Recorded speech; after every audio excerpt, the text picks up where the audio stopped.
Thank you for joining us today at our finale for our hackathon on hepatitis. This is the sixth hackathon that we've done. With each edition, there's a new theme and new learnings, of course.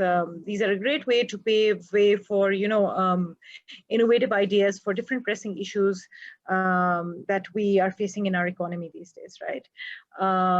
We had a great response to this. We've been working on this for about a month now, realizing that hepatitis C is a big menace in our country. And we were grateful for the corporate coalition to reach out to us and decided to take this forward with them, right? Without further ado, we will begin our finale. I would like to call Zuhair Khalik Sab, who is the co-founder for TeamUp, to say a few words. Zuhair Sab, are you there with us? Gee, thank you, Isha. Assalamu alaikum, good afternoon. Welcome to the finale. As Isha said, I think it's been a long, hard, road to where we are right now. Tremendous response. Thank you all for doing that. And there were about, I think, 340 applications from something like 68 cities. And it's taken a lot of hard work by so many of our partners and ourselves to get to where we are today. And thank you all for that. I particularly wanted to raise a thank you note to Feroz Sons Laboratories, Abbott, PepsiCo, and Nestle, who've been a great support among so many others as well. I honestly do believe that, this way of tackling problems is opening up a whole new world for us, where technology is being brought to the fore in terms of addressing some of the very key problems that our society has in today's world. And I think I'm very excited to learn what's happening next. We're hoping to be able to find winners who will address not only the detection, the cure, the preventive maintenance, and the management of hepatitis C. So I wish you all the very best of luck, all the participants, all the teams who are participating as well. And thank you again to the judges. Thank you again to our sponsors and our supporters. Have a great afternoon. I'll be with you throughout then as well. Thank you. Thank you, Zuhair Sab. Zuhair Sab is also one of our judges for the finale pitches today. Next up, I'm going to call Usman Sab. Usman Khalid Sab is the CEO of Feroz Sons Laboratories. Feroz Sons has been exceptionally supportive in executing this hackathon. If it weren't for them, we really wouldn't have achieved the results that we have. So thank you, Usman Sab, for that. We can begin with a few words by you. Thank you so much, Isha, and I'd like to respond by thanking you and the entire team at TeamUp and the National Incubation Center in Islamabad, and our partners Census, and of course the corporate employers, the Corporate Coalition for Hepatitis Elimination in Pakistan, which is the first of its kind, actually almost anywhere in the world.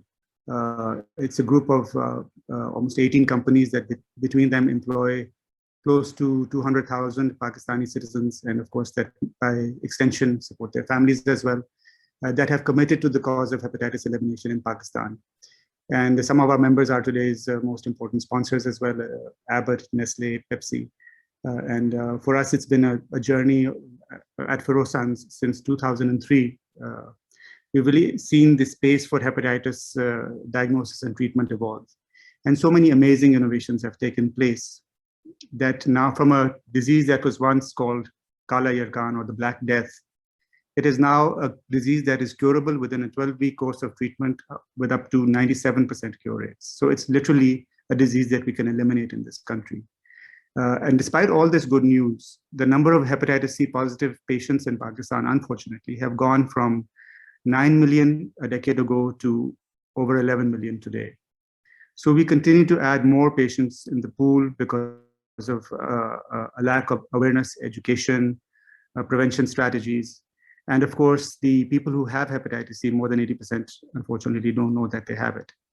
So those are some of the challenges. None of these challenges are rocket science. It's mainly a large logistical communication challenge that we have to look at solving, and of course, with scientific innovations, which is why I think today's hackathon was so important. And we're so grateful for the 300 plus entries that we've received, because it shows a level of excitement and engagement of our brightest and youngest minds to help address this problem that we collectively have not been able to solve so far. Is how can we actually help Pakistan achieve its goals of elimination by 2030. That's something the country is committed to. We signed that declaration in 2016 at the World Health Assembly. And I'm confident that with some of the solutions that will be presented here today, we can go a long way in working with public sector, private sector partners to achieve that goal. So thank you once again. It's a privilege to be here, and Zuhair Saab, thank you especially for your words before. And we hope to continue collaborating in such activities in the future. Inshallah, we look forward to it. Thank you, Usman sir. Guys, next up would be Dr. Nosheen Hamid. She's joining us, and she's going to talk about the Parliament's commitment to eradicating hepatitis C. She's just delayed a little bit because of the floods on the road. We had a great cloudburst yesterday, and it has caused some havoc somewhere on the roads. I think Usman Saab was also delayed because of the floods on the road. So she's just requested a few minutes, but it's okay. While we're here, I'm going to walk you through the house rules for the day while we wait for Dr. Nosheen. So it's fairly simple. It's how we do it normally. All 6 of our participants are going to come online and they're going to pitch, and this they will do so by sharing their screen. Every one of the participants gets 5 minutes to pitch, and this will be followed by a 10 minutes question and answer session by our judges. Our judges today are Zuhair Khaliq Saab, who's the founder for Team Up, and then we are joined by Usman Khalid Saab, CEO of Ferozans Laboratories, and then Dr. Ananya Shetty, who's the director for digital operations, Abbott APAC region. That's the drill for the day. We're just going to wait for a couple of minutes for Dr. Nosheen to join us. But while we're at it, maybe Ananya, I can put you on the spot and you can say a few words of your experience. You had a great session with us yesterday, received some wonderful questions after you signed off, and we're going to be redirecting them towards you later on. But how has your experience been so far, and what is Abbott's role in helping us eradicate hepatitis? Thank you for having me for this event, Aisha. So I think that this is really something that we need to do. Just to be able to create awareness, because that's really where the gap is, right? So this is an amazing initiative, and very happy that Abbott is part of this effort. So I think that yesterday's session was really about, I think what we're missing is, of course, we have the lack of awareness, and then social media that plays a huge role, but then also how do we connect all of this information using data, right? So if there's someone getting diagnosed and needing treatment, we have to make sure that that linkage is happening. So I do think the data plays a huge role in that, right? So what Abbott is really doing is not just coming up with testing solutions, right? So we do have our antibody tests, as well as antigen tests, but I think, and rapid point of care testing, right, which is what is key. But we're working closely with the Aga Khan University at Karachi. We're doing some clinical trials with them. We're providing tests free of charge, so that we're really able to capture this information as to who are the high risk the population, so that we're addressing the right people and getting them the treatment that they need. So we also helped with, in a program where for Egypt's elimination, where we donated about 60 million of our antigen tests, right? So we really want to look at this as a global problem and try to solve it in whatever way we can. So I'm really, really happy to be part of this initiative. So thank you so much for having me. And I'm really looking forward to the pitches today, right? So I think some really young minds, I've seen a few of their ideas that they're going to present. So I'm really looking forward. Well, it's an exciting lineup, if I do say so myself. I moderated a few pitches yesterday, and we've got some of the best minds with the best solutions today. Dr. Nosheen has joined us. Assalamu alaikum, Dr. Nosheen. Aapko awaaz aa rahi hai? Dr. Nosheen, you're on mute. If you can please unmute.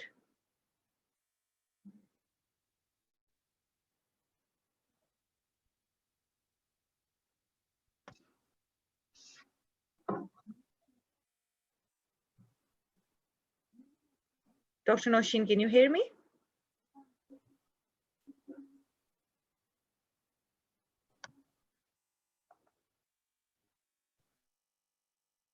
the world of tech, sometimes these things happen and it's okay. I'm just going to give her a quick call and find out. I think the mute button is still on. Yeah. I'm just going to give her a call and I'm going to tell her that she's still on mute and she needs to unmute and join us. Just give me 1 second, please. Zain, can you get in touch with Dr. Nosheen, please?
Dr. Nosheen is back. Assalamu alaikum, Dr. Nosheen, can you please unmute?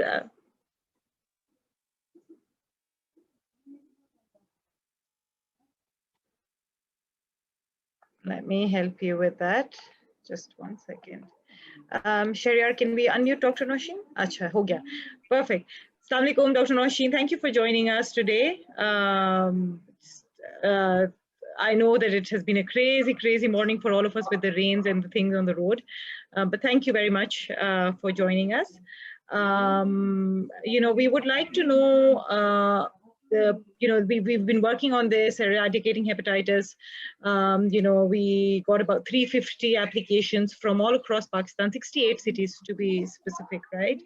But we want to know what the Parliament's take is on eradicating hepatitis. So if you could shed some light on that, that would be great.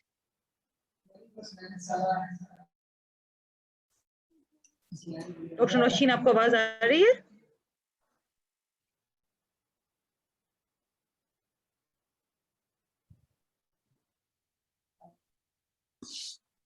Dr. Nosheen, can you hear me?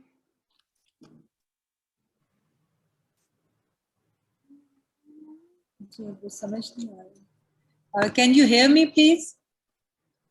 Yes, we can hear you.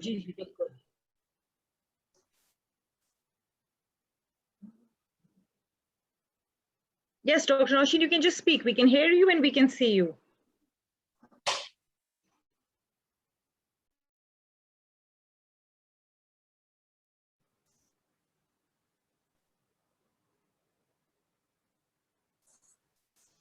Dr. Nosheen, can you hear me? आपको मेरी आवाज आ रही है? उनके जरूरी काम था वो बताते हैं. Dr. Nosheen, can you hear me?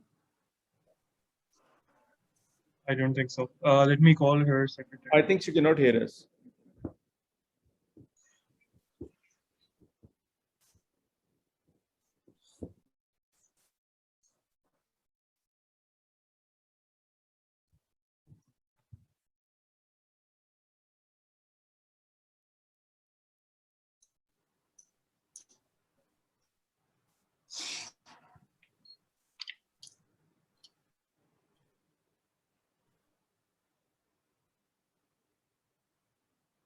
Dr. Nosheen?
Ji, I just spoke to Dr. Nosheen's secretary. He's on his way to help her out.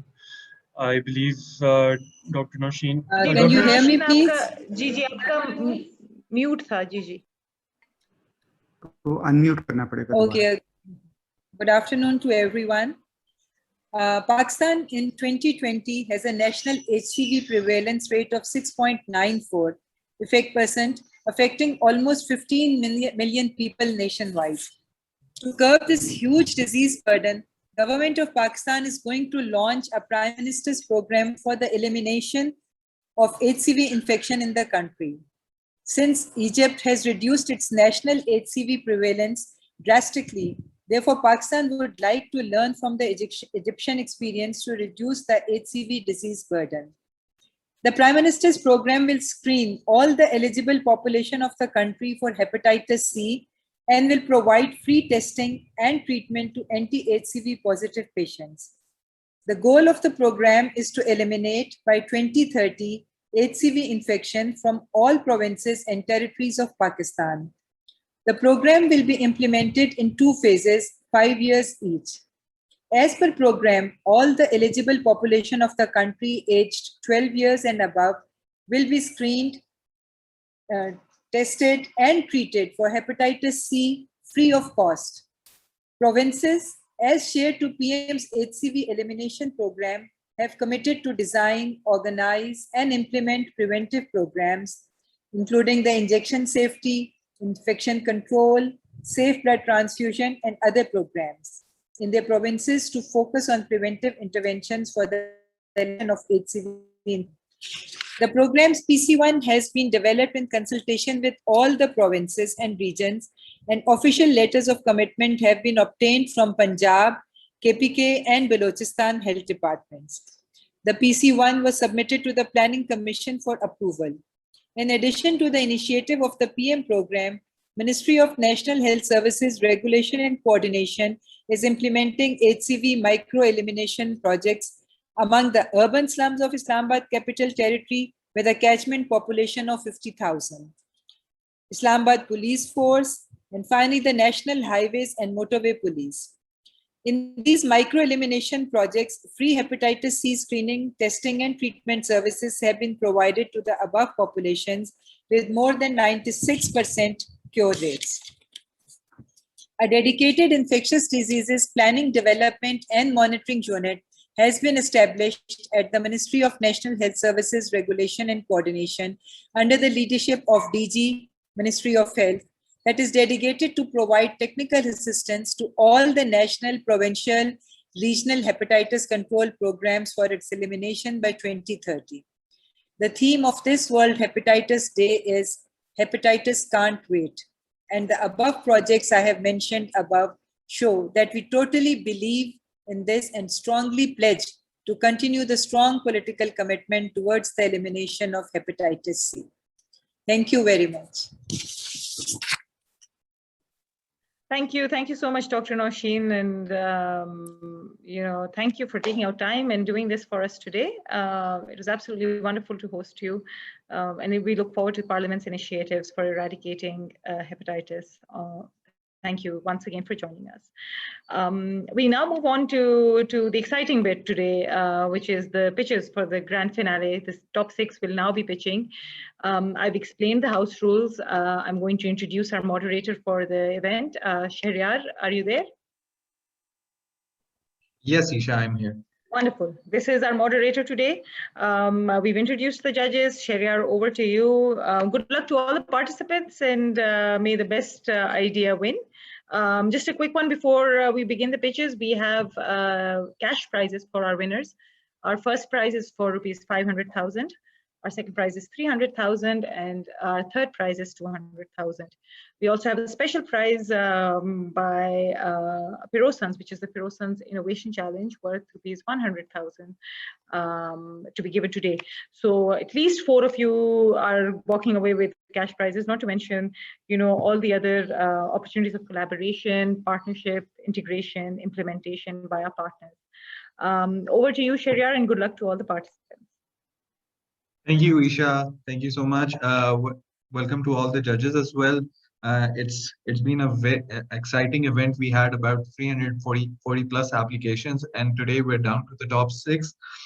As part of the judging panel, we have Usman Khalid, who is CEO of Feroz Sons Laboratories. We have Mr. Zohair Khalik, who is partner at TeamUp, and we have Dr. Ananya Shetty, who is regional manager digital solutions and connectivity at Abbott. As part of the first participant, we have Dr. Anam Munawar representing her IDEA nano detectors. Hello, Anam, how are you? Assalamu alaikum, everyone. I'm fine. Thank you so much, Anam, for joining in.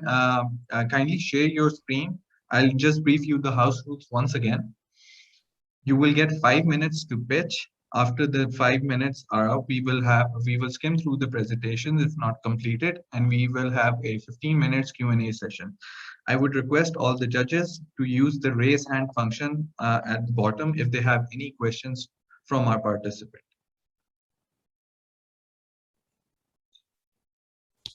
All set, Anam? Yeah, is it visible? Yes, it's visible. Best of luck, Anam, and your time starts now. Okay. Thank you so much. I'm Dr. Anam Munawar, currently working as an assistant professor in the Department of Biotechnology at Karachi University, Lahore. So here I'm start my presentation for National Hepatitis C Hackathon, which is based on nanodetectors. First of all, the problem which I have selected for this Hepatitis C Hackathon is basically based on the medical diagnostic procedures, which are highly expensive, required skilled persons and expensive equipments and time-taking procedures. Now, specifically, if I talk about Hepatitis C virus, antibody-based assays and nucleic acid amplification techniques are in use. No doubt, antibody-based assays are not much expensive, but early diagnosis is not possible with that. Now, if I talk about the nucleic acid amplification technique, early diagnosis is possible, but the procedure is really expensive, require expensive equipment and expert persons as well. The success of clinical treatment is directly dependent on early diagnosis, means if we will be able to detect any disease at an early stage, we can increase the survival rate. An ingenious idea towards the management of this problem is this: when any foreign body enters in a human body, there are physiochemical changes that act as an indicator. We can develop some kind of devices for these biomarkers. Our solution is based on nanotechnology. No doubt, nanotechnology is new, astonishing technique, and by using nanotechnology we can develop nanomaterials according to our requirement. It's up to us what we want to get from that. Here you can see in this schematic, the material is having star-shaped cavities which are specific for star-shaped analyte. Other analytes will not be able to adhere on the surface. Based on this concept, we have already prepared imprinted materials having structural and functional complementarity towards the hepatitis C virus. Later, these materials is shifted on the lateral flow strip having different pads and the zones. The sample pad is specific for the inoculation of the sample. The sample will move towards the conjugate pad by capillary reaction. In the conjugate pad, there are some quantum dots and the composite materials. The sample, it doesn't matter if it's having the hepatitis C virus or not, it will make a complex with those nanomaterials and generate a color. Now this complex will move towards the test zone. This test zone is having molecularly imprinted polymer layer. This polymer layer is having cavities which are specific only for hepatitis C virus. This behaves just like lock and key model, enzyme and substrate mechanism, and antigen and antibody interaction. If the sample is positive for hepatitis C virus, then there will be two color lines, one in the test zone, the other one will be in the the sample is negative for hepatitis C virus, then there will be no color line in the test zone. The complex will move towards the control zone. So to check the accuracy of these nanodetectors, we have studied different parameters. First of all, we have studied the sensitivity. Either these nanodetectors are sensitive towards the detection of hepatitis C virus or not. These nanodetectors are highly sensitive because of the nanomaterials which we have incorporated into the conjugate pad. Because these nanomaterials increase the surface area to volume ratio. When the surface area to volume ratio is going to be increased, then we can detect even the lowest limit of the viruses. For selectivity analysis, we have selected different interfering agents having the structural and functional similarity towards the hepatitis C virus. And these nanodetectors are highly selective because of the molecularly imprinted polymers having the cavities which are specific only for the hepatitis C virus. Aging is also a factor in case of these materials are stable for a long time period or not. These nanodetectors can be used within 9 to 10 months. For reliability analysis, we have selected one sample and repeated the test for many times, and we recorded the same result. In the end, we concluded this, that these nanodetectors are sensitive, highly selective, and reliable as well. These nanodetectors ultimately have a positive impact on the society because it's a one-step test, and due to the visual interpretation, any layperson can read out the result. It's fast, sensitive, and selective. It doesn't require any kind of laborious pre-sample processing. Even a few drops of sample will be enough to read out the results. Our main concern is basically the medical sector, and our targeted audience will be the common people, pharmaceutical industries, and the detection lab. If we talk about the massive scale production of such kind of devices, then one device only costs some. It will depend on the industry at which cost they want to sell these for the benefit of Pakistan, for the benefit of people, and what they want to get from that.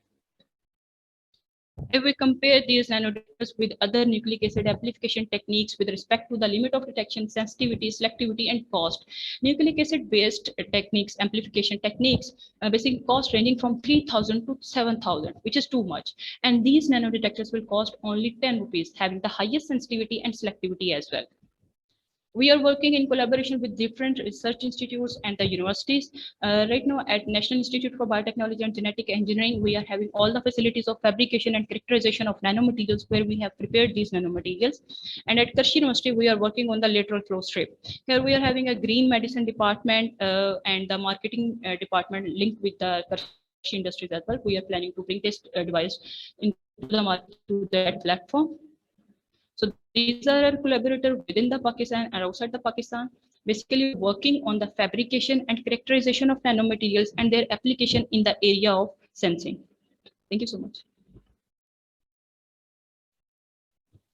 Thank you so much, Anam. Right on time. Does anyone have any questions? Dr. Ananya, do you have any questions? Yeah, so I think Anam, thank you for the great presentation. Now, I just had a question. So you've compared your technology with the nucleic acid tests, right? But we also have, rapid, let's say antibody as well as antigen tests in the market. And how does this compare that? Okay, if you are talking about antibody assays, then it's not for early diagnosis, because when you are talking about the antibodies assay, then 8 to 12 weeks are required for that purpose. Here we are developing this device for the detection of viruses, not for the antibodies. This will be applicable for early diagnosis as well. Right. No, so I think this is a good. I mean, I'm just wondering, has this been, what kind of testing have you done for this? Has this been, clinically evaluated as well, or what stage of, validity have you done on this specific technology? Have you used clinical samples? Right now, we are just collecting the random samples from the hospitals or the detection labs, and we are working on the glass slide and preparing these pads on the filter papers. And we are just, you can say that we are just standardizing all these parameters. It's aging. Right. So what kind of sample collection would you require for something like this? Would this be a blood draw as well? Blood drops. Okay. Okay. Thank you. That's all for me. Thank you. Thank you, Dr. Ananya. Sir Zohair Saab, you've raised your hand. Thank you, Anam, for the presentation. One question. इसकी जो आपका ये जो device है, इसकी manufacturing कहाँ होगी? Would you mind telling us that? Sir, right now I'm working at Karshi University. So here we are having industry, Karshi Industries, and we are having a department of Eastern medicine where we are working on such kind of devices. Okay, so we are planning to locally then, and you can produce. Do you have an idea of the sort of volumes you will be able to manufacture? No, not right now. That at which scale we are going to produce it, but we will do it, inshallah. Okay. All right, and the cost is less than 10 rupees, obviously. Yes, the cost, we're talking about that massive scale production, because when we are using these nanomaterials are really cheap. When we are talking about the antibodies, then when we have to raise those antibodies, we have to wait for that purpose. But for here, for the fabrication of such kind of nanomaterials, we just require 2 hours. Okay, thank you. Thank you, Zuhair Saab. Mr. Osman, do you have any questions? Yeah, first of all, thank you, Anam, for a very impressive presentation. And the numbers that you showed, both for the sensitivity and specificity of the tests, are both really impressive numbers. Did you validate them against a PCR test? If so, which one? Or I think what Ananya was referring to is that there are two ways of confirming the presence of the virus, active virus for treatment, is either PCR or core antigen. So which of these two did you validate this against, and if there are any publications that came out of your initial testing? Sir, right now we are collecting data about this thing. We are planning to go for the patent and for the publications as well. So we have compared these results. With which? With which these other PCR, we have not done these PCR. We have just collect these data from other publications.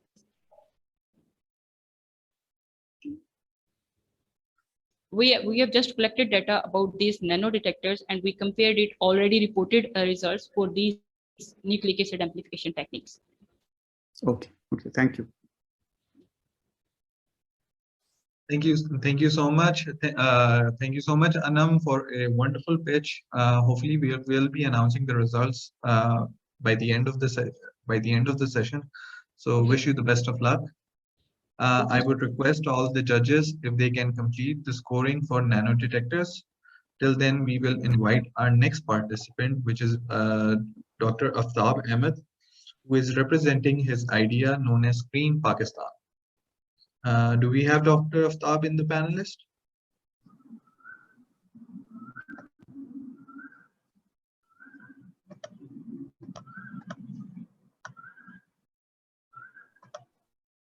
Dr. Aftab, you're on mute.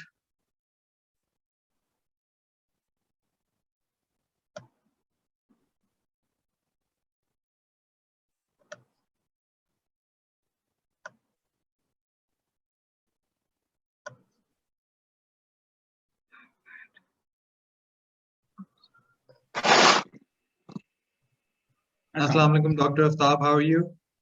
I'm good. How are you? Alhamdulillah. I would just request if you can share your screen for till then, until the judges have completed the scoring sheet. Okay, sure.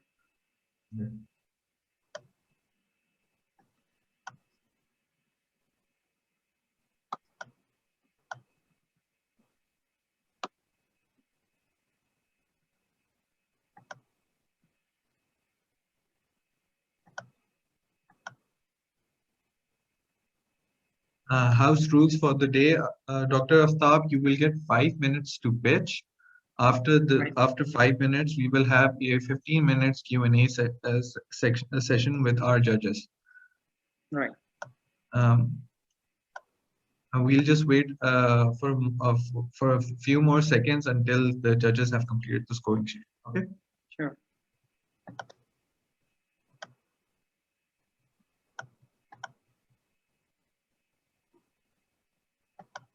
Thank you, Zuhair Saab.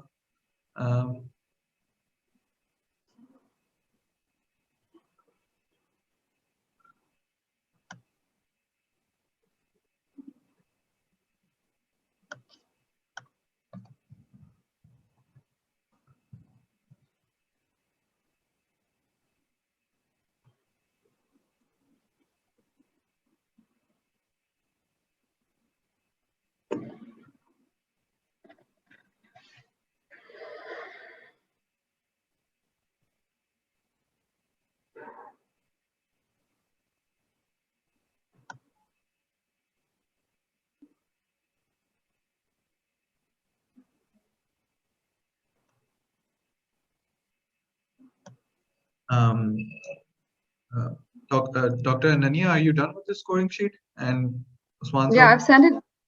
It says submitted, Okay, perfect. Usman Saab, have you completed the scoring sheet as well? Yes, I've submitted it. Yes. Perfect. So, Dr. Aftab, wish you the best of luck. Thank you. Your time starts now. Thank you very much for giving me the opportunity. This is Dr. Aftab Ahmed. I'm serving as CEO of Screen Pakistan. This is a mega project in which today we are focusing on hepatitis C.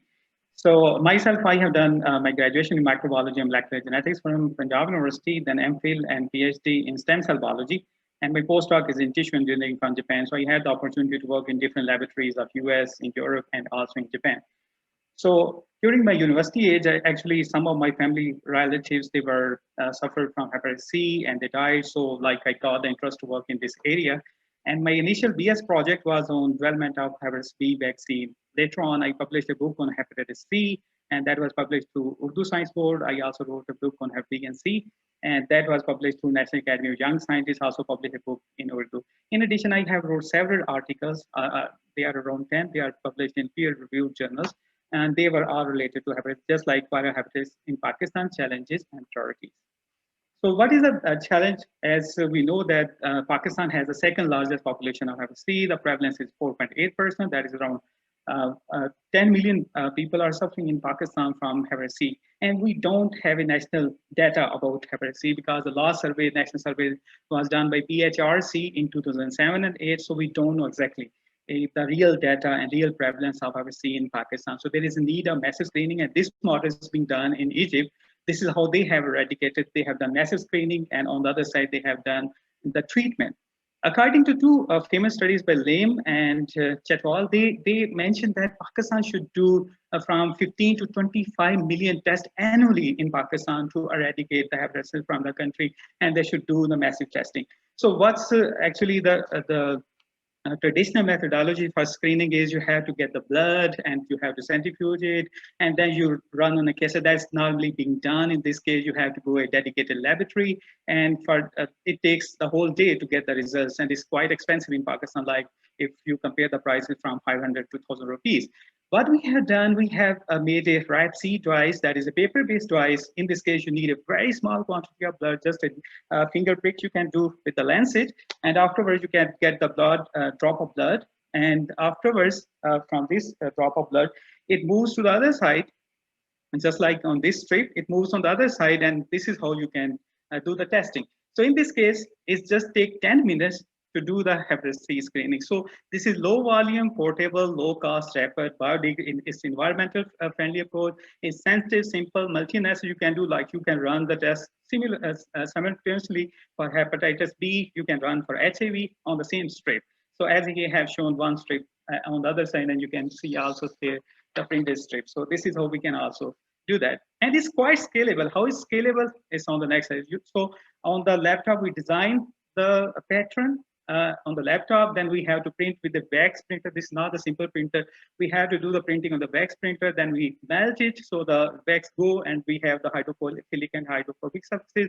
And then we go to the micro dispenser, we put the antigen and antibodies so we can have the like on the strip, and then we can do the packaging and delivery. And it's quite scalable in the sense that a single printer, the VAX printer, can print 10 million, more than 10 million tests for screening. So the target market is the whole Pakistan and also the developing country, because it's a cheap way and it's a quick way. It's the point of care testing. And initially we can run it in Pakistan, and it can be exported to all the developing countries around the world. So the mainly competitors are companies from China and Europe, but they are making the cassette, as I have mentioned. It's time-consuming process. You have to have a dedicated person in the laboratory who run the test. But in this case, even at the home, just like the pregnancy strip, you can run the test at the home. So we have our own personal research and development facility. In the facility I'm sitting in, we have all the equipments ready. We have international collaboration for this kind of test. I have a collaboration in Singapore and also in South Africa. We have good networking and we have a good number of scientists. So our initial approach is for the market is to go to NIH, to have a test control program in all the provinces, to convince them that this is how they are doing at the SEER headquarter level, but they can go to basic health unit level using this kind of, because in BHU, there is no dedicated laboratory, but this is how they can also run the test in BHU, and they can also do the massive screening. Otherwise, we can also collaborate with the hospitals, and we can also go through the NGOs. So our team is actually a number of scientists. Dr. Zagam Abbas, he has developed the dengue kit, rapid diagnostic kits, back in 2014. The results are published. Dr. Shahbaz Islam, he has developed the kit for hepatitis B. Back in 2007, the results are published. Dr. Kubra Mahmood, she's my wife. She's a co-scientist with me. She is PhD in applied bioscience from NUS. And we have the clinician, so we can have a clinician feedback. We have manager, finance, marketing, everybody within our team, so we can run it successfully. Thank you very much for listening our idea, our project. And if you have questions, I'll be happy to answer. Thank you so much. Thank you so much, Dr. Aftab. What a wonderful pitch it was. Right on time. Right on time. I would like to request the judges if they have any questions. Mr.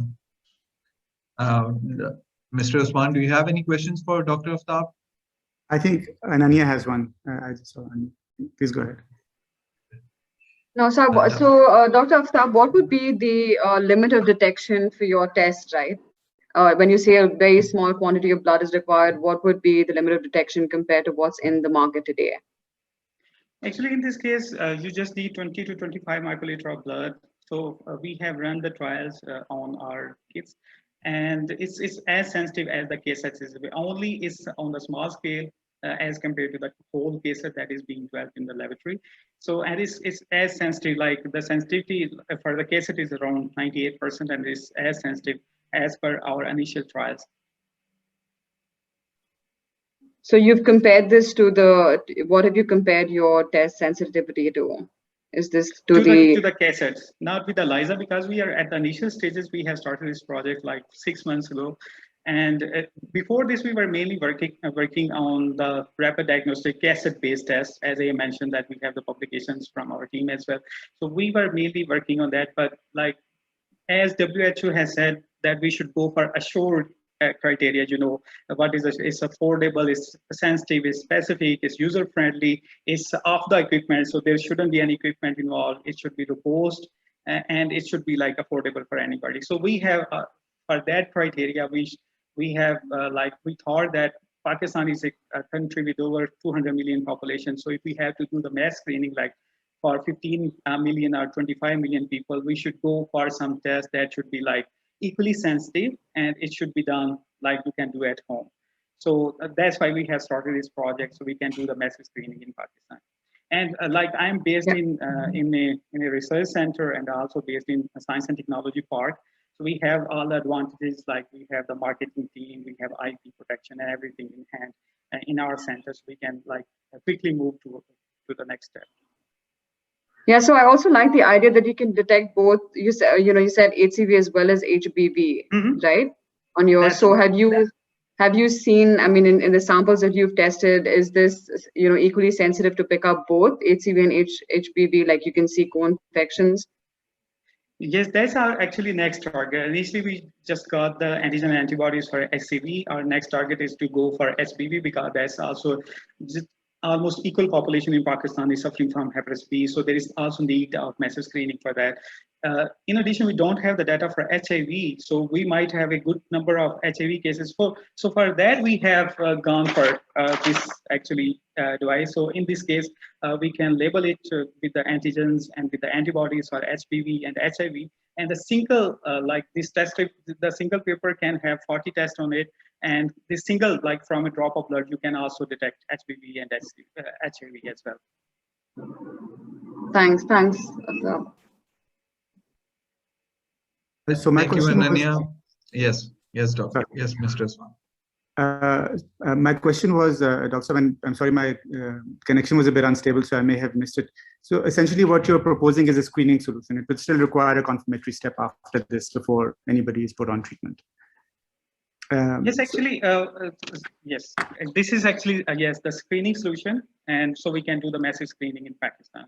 And afterwards, yes, definitely we have to go for the treatment. Got it. So what was the sample size of the test that you've done so far? And have you costed this product yet? Yes, actually, for example, this is, as he mentioned that we have recently started this project, there was a lot of R&D requirement for this. You know, we actually, the main actually problem was to filter the blood. So on one side, it's a double paper. So on one side, you actually get the blood and it passes through the paper and goes the plasma on the other side. So for that, we have to do a lot of actually R&D work in that.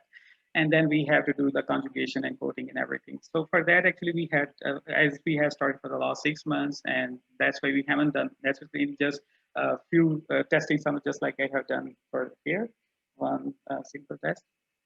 And this is for this is my own sample. So in this case, we have done initially for our laboratory staff, and our next plan is to do at the Met Lab. If we print like 10,000 tests, it costs us around 8 rupees per test for all the work done till the packaging. So it's not that expensive as compared to like if you go, and the beauty is just like the pregnancy test you can do at home, you can also do this test at home. So it's very cost effective. We even we have a plan of selling in 20 rupees. So for that, it's cost nothing as compared to the laboratory available test that cost you like from 500 to 1,000 rupees. Thank you. And the beauty is the scalable. Like you need a room of like 300 square feet, and you can have all the equipments in your room, and you can do the massive like printing, and you can have the test available for the whole community.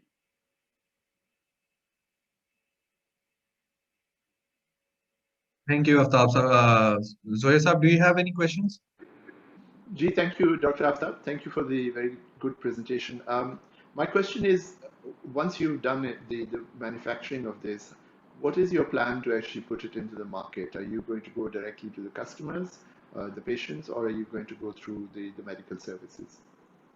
Actually, our plan is first, we have very good relationship through NSTP with the NIH. So I know the major General Amrik Ram. So we have the collaboration already in progress about the stem cell therapy in Pakistan. So definitely, we have a meeting in a couple of days. We had a plan to have a meeting after Eid. So I was going to ask him that if we are going to launch this and if they can support it. That is our first start. Afterwards, we want to go to actually the NIH is also connected with National Hepatitis Control Program.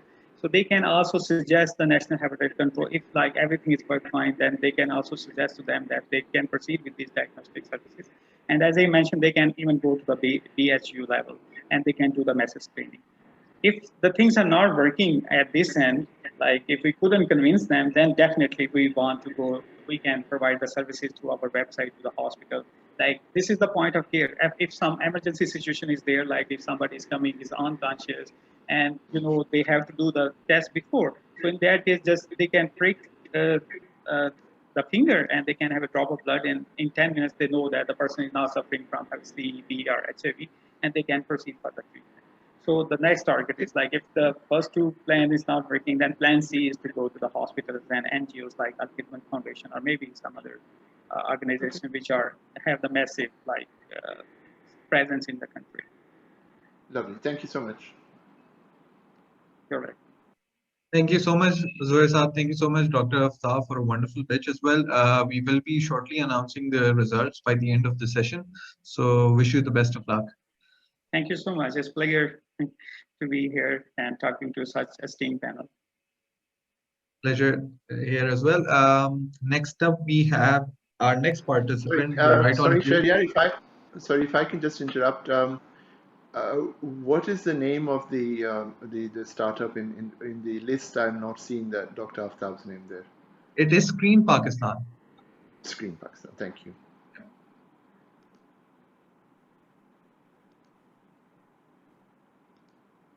Okay, so till then, so Zohair is right now completing the scoring sheet.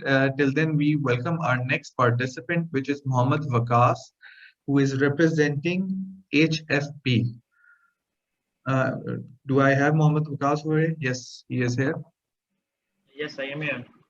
How are you, Mohammed? I am fine. I would request if you can share your screen for the moment till we wait for all the judges to complete the scoring sheet.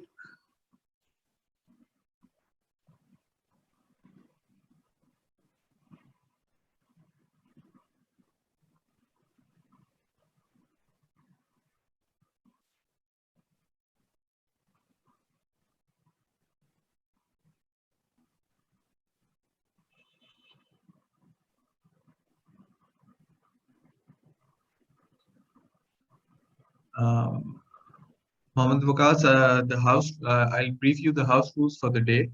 You will get 5 minutes to pitch. After 5 minutes, we will have a 15 minutes Q&A session with our judges.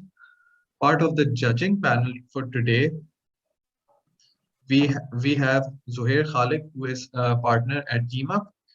We are also joined by Usman Khalid, who is CEO of Feroz Sons Laboratories. And we have with us Dr. Ananya Shetty, who is Regional Manager, Digital Solution and Connectivity at Abbott. So I see all of the judges have completed the scoring sheet. Waqas, wish you the best of luck, and your time starts now. Elimination of hepatitis C from Pakistan.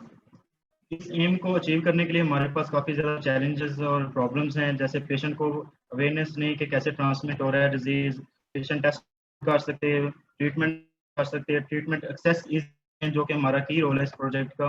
और इसके अलावा हम इसको eradicate कर सकते हैं, ये possible है कि हम हर डिस्ट्रिक्ट लेवल पे जाके अवेयरनेस कैंपेन की जाए, मैक्सिमम जो अनअवेयर पीपल हैं उनकी स्क्रीनिंग की जाए, और जहां हम कैंप करें वहां के इफेक्टिव लोगों को इन्वॉल्व किया जाए ताकि हम मैक्सिमम टारगेट को अचीव कर सकें। और द मेन पॉइंट कि ट्रीटमेंट हम उनको फ्री डिलीवर करें, हम पेशेंट का बिल्कुल फ्री मेडिसिन ट्रीटमेंट करेंगे, जिसके लिए हम मार्केट को टारगेट करने के लिए कैंप लगाएंगे, अवेयरनेस कैंप टेस्टिंग के लिए, जिसके ऊपर हमारी टीम ऑलरेडी वर्क कर रही है पंजाब में। हम लाहौर के डिफरेंट रीजन में हर संडे को हेपेटाइटिस बी और सी का कैंप लगा रहे हैं, और ये विदाउट एनी फंड और डोनेशन के काम हो रहा है। ये कुछ हमारा डाटा है प्रीवियस कैंप्स का। According to previous two camp, 26.7% patient was positive for HCV. Our graphic team and social media team also work proper in camping. हमारा मिशन स्पेसिफिक रिसर्च या स्पेसिफिक टाइम के लिए नहीं, हम जब तक हेपेटाइटिस सी का खात्मा नहीं होता हम पूरे पाकिस्तान में इसी तरह कैंप करते रहेंगे, और हम हर तरह की कम्युनिटी बेस में टारगेट करेंगे, village, city, town, college, academies, universities, health care systems और दूसरे इंडस्ट्रीज वगैरह को जाके हम वहाँ कैंप करेंगे और मैक्सिमम सैंपल ऑफ साइज जो है वो इकट्ठा करेंगे। और जहाँ पे काम हम कैंप करेंगे वहाँ नेक्स्ट वर्किंग 5 डेज में हम बिल्कुल उनको मेडिसिन फ्री प्रोवाइड करेंगे। इसके लिए बेस्ट और प्रोफेशनल टीम का होना बहुत ज़रूरी है, जो हम ऑलरेडी डेवलप कर चुके हैं। इसमें हेपेटाइटिस का जो ट्रीटमेंट है 3 मंथ का प्लान होता है, जिसमें पेशेंट को मेडिसिन चार्जेस के एक्सपेंस 8,250 रुपये होते हैं। इस ट्रीटमेंट के लिए पीसीआर की रिपोर्ट कंपलसरी होती है, जो हम पेशेंट को बाउंड करेंगे कि वो सिर्फ हम ही से कराएं। अगर हम कंपैरिजन करें अदर लैब, चुगताई लैब 9,500 रुपये में ये टेस्ट पीसीआर का करके दे रही है, शौकत खानम 10,500 रुपये में प्रोवाइड कर रहा है सर्विसेज। अदर लैब जो है 6,000 से 8,000 तक ये टेस्ट परफॉर्म करती हैं, और हम जो ऑफर करेंगे पेशेंट को 7,500 रुपये पर टेस्ट उसको ऑफर करेंगे। होल ट्रीटमेंट 2 बार टेस्ट करवाना पड़ता है पीसीआर का, जिसमें हम 2 डिफरेंट टाइम के ऊपर पेशेंट से 15,000 चार्जेस करेंगे। इसके ऊपर नेट कॉस्ट जो हमारी 2,000 आएगी। मेडिसिन एक्सपेंस इसके ऊपर 8,250 रुपये होगा। नेट एक्सपेंस पर पेशेंट 10,250 रुपये आ रहा है। अगर हम इसको कैलकुलेट करें तो हमें पर पेशेंट 4,750 रुपये का रेवेन्यू जनरेट हो रहा है।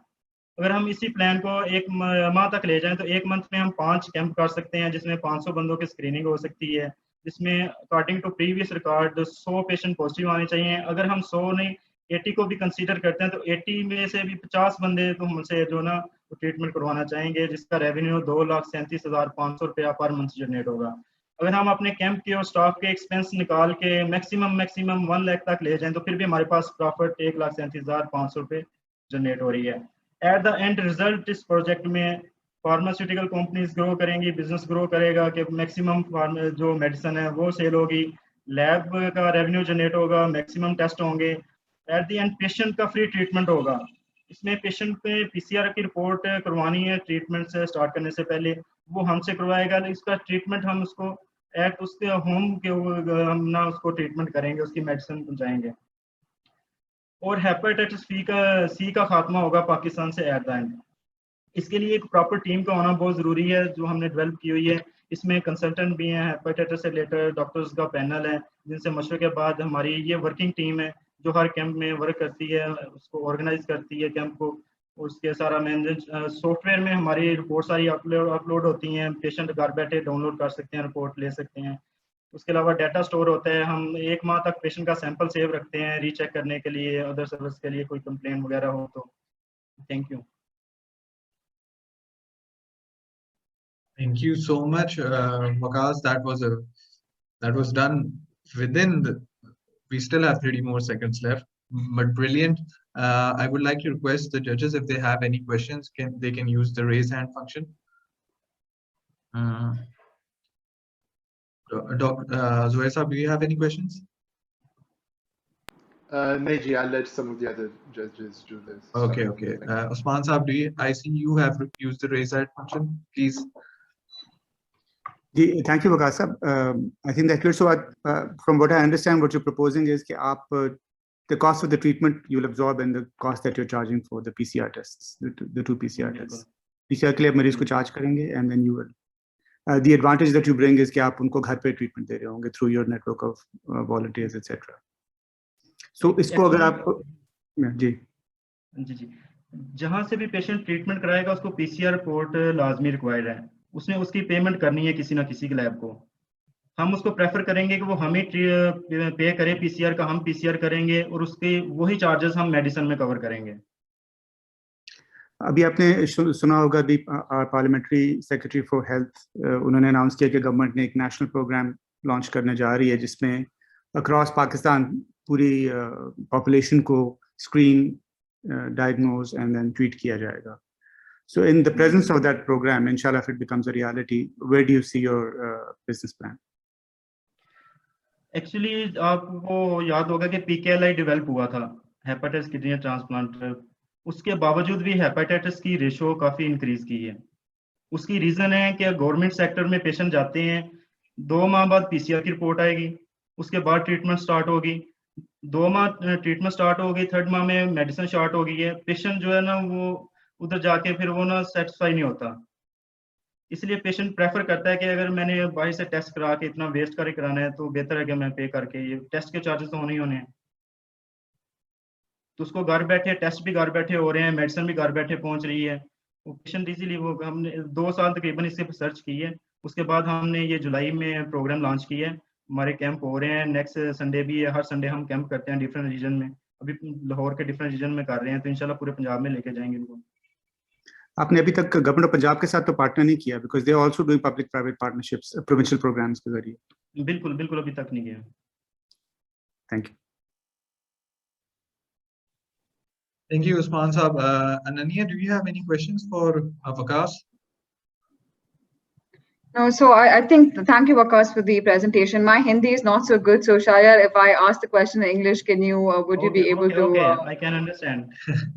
Okay, perfect. Okay, so Waqas, what kind of populations are you reaching out to in your, your micro elimination sort of program within the Punjab province? So what, who are you going to with the treatment, with the testing? How are you, what kind of populations are you targeting?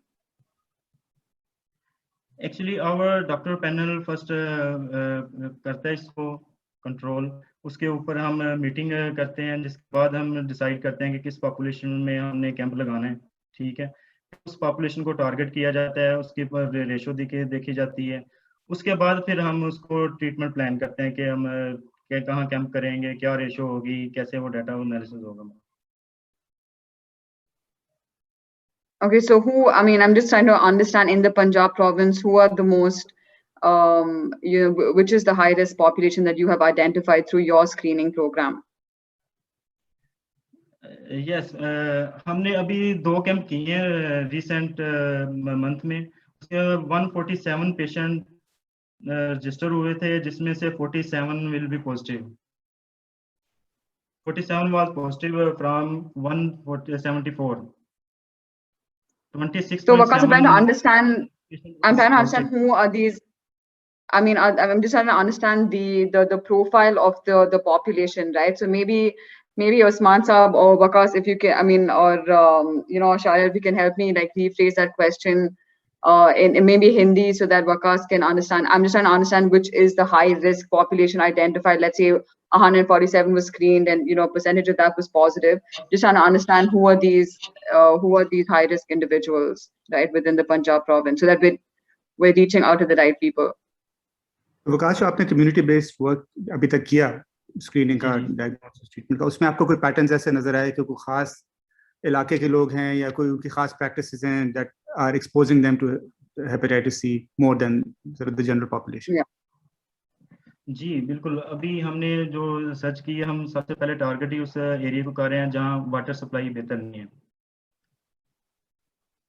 वहाँ पे positive ratio काफ़ी ज़्यादा आ रही है, जहाँ contaminated water है, food है, इसका प्रॉपर एसओपी का ख्याल नहीं रखा जाता, केयर नहीं की जाती, वहाँ इनकी रेशियो ज़्यादा आ रही है। उसी को हम पहले टारगेट कर रहे हैं इन एरिया में जाके। अगर आप वेल डेवलप एरिया में कैंप करेंगे तो वहाँ तो पॉजिटिव केसेस बहुत कम आएंगे। एक्चुअली आपको नंबर तो वहाँ मिलेंगे जहाँ पुअर लोग हैं, जहाँ वो फ्रेश पानी नहीं इस्तेमाल कर सकते, फिल्टर पानी नहीं इस्तेमाल करते, वहाँ से आपको पॉजिटिव केसेस आएंगे ना। और वहाँ से हमारा मकसद जो है अनअवेयर पेशेंट की स्क्रीनिंग करना है। That was more dangerous.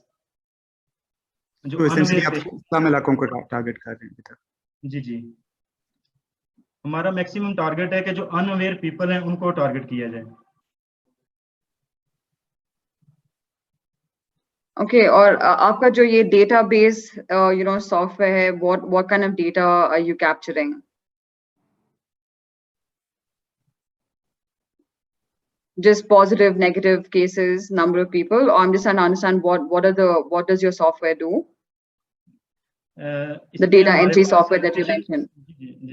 Patient address, contact number, age, gender, उसका पॉजिटिव नेगेटिव, हम सारा डाटा इसका स्टोर कर रहे हैं।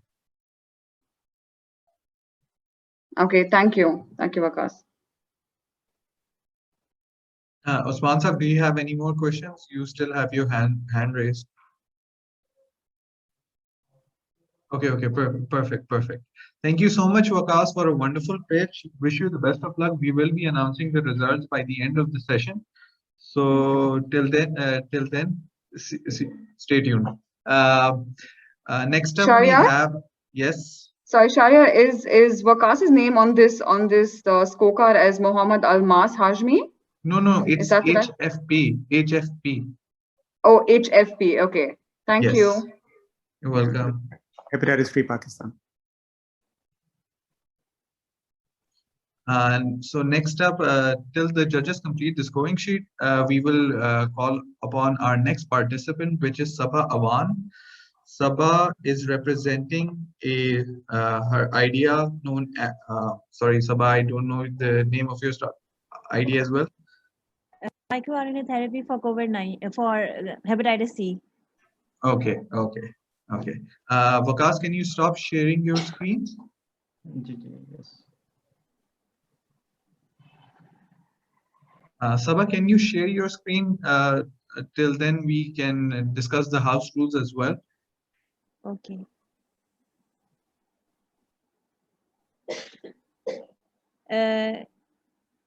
Is it being shared? Just a minute. Yes, we can see your screen. Can you just full screen it? Okay.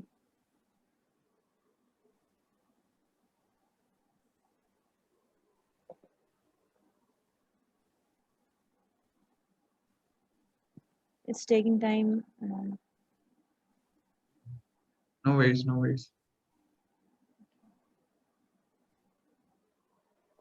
So Okay, should I start? Just a minute, Sabah. House rules for the day are that you will get 5 minutes to pitch. After 5 minutes, we will have a 15 minutes question and answer section with our judges. Okay. If you're ready, your time starts now. Assalamu alaikum. I am Sama Naseem Aman and I will be presenting microRNA therapy for hepatitis C virus. So first of all, the problems. No effective vaccine is available against hepatitis C virus. Ribavirin and Sovaldi, they are available, but they are basically targeting the enzyme of the virus, RNA-dependent RNA polymerase enzyme.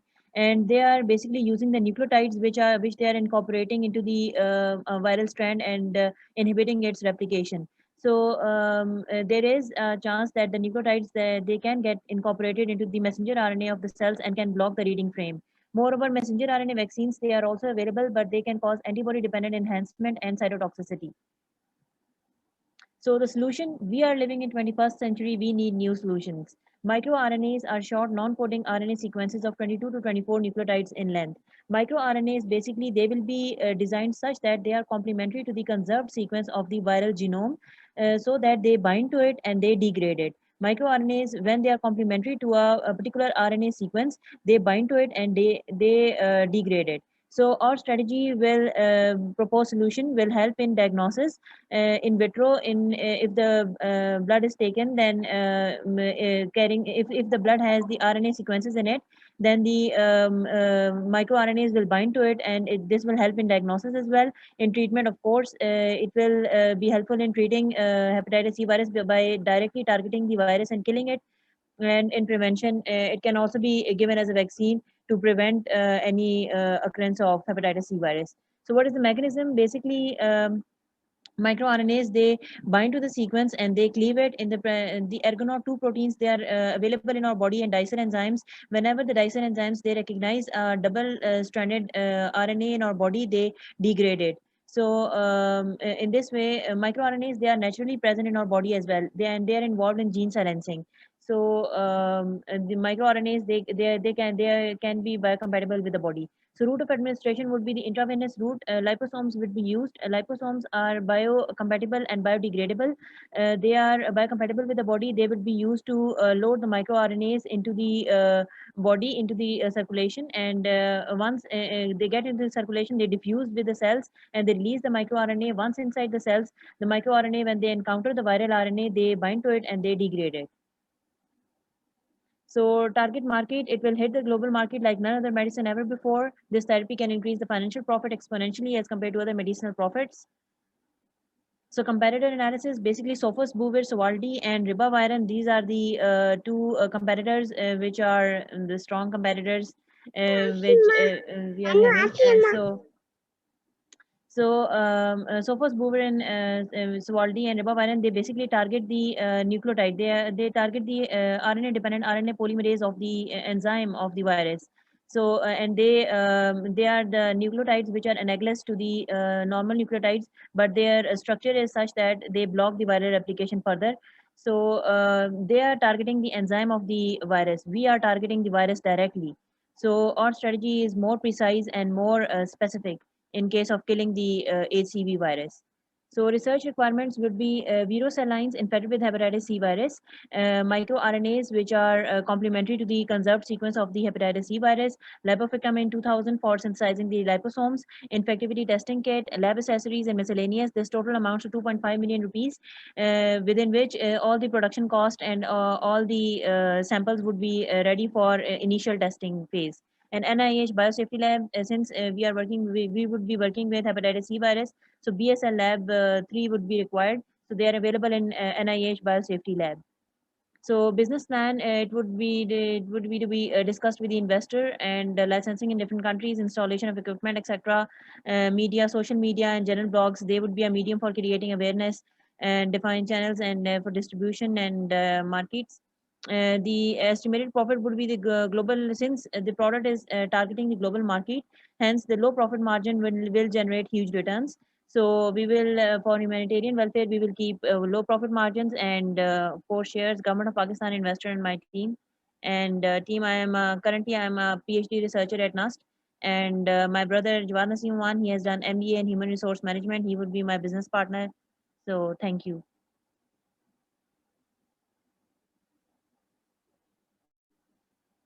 Thank you so much, Sabah. Right on time. We will begin the question and answer question session with Zohair Saab. Thank you, Sabah. That sounds like a very, very interesting and exciting idea that you presented.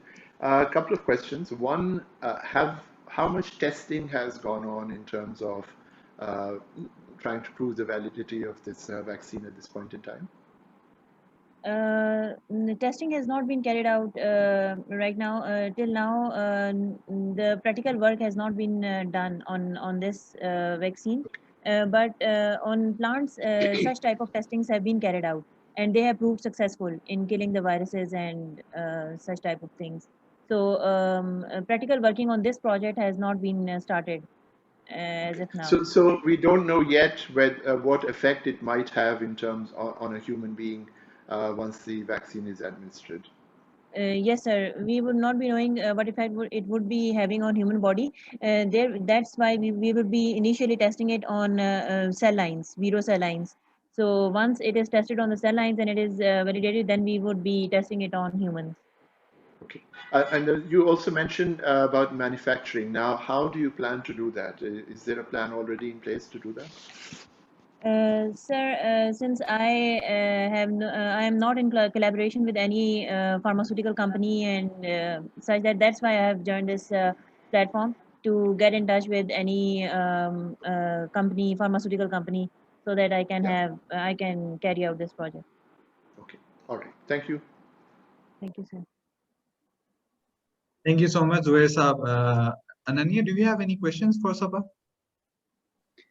Thanks, Hava, for the great presentation. I think we really do need a vaccine against hepatitis C, right?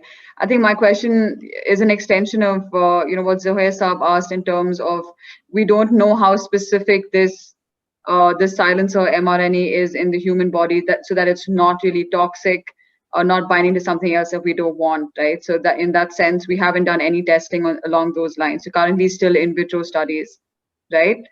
So what is the plan? MicroRNAs, they naturally exist in our body. So Yeah, once no. we design an oligonucleotide and we give it inside the body, I don't think so that it would not be compatible with the body. It would be compatible. No, I'm just wondering if there's a possibility of off-target effects, right? Is that something that you have? Yes, yes. I have studied about the off-target effects. In case of the, if it is fully complementary, since we are targeting the conserved sequence of the viral genome. So if the microRNA is fully compatible, is fully complementary that conserved sequence, it will not have any off-target effects because it would be 22 And to this 24 nucleotides. So they are fully compatible, fully complementary. So they would not be giving any off-target effects. And is this pan-genomic or genotypic, sorry, is this pan-genotypic across the various genotypes of the HCV virus? Yes, since we will be targeting the conserved sequence of the virus, so it would be effective against its diverse serotypes. Is this something that you've tried in vitro at least? No, I have not tried. It's just an idea at an idea stage. Okay. Thanks.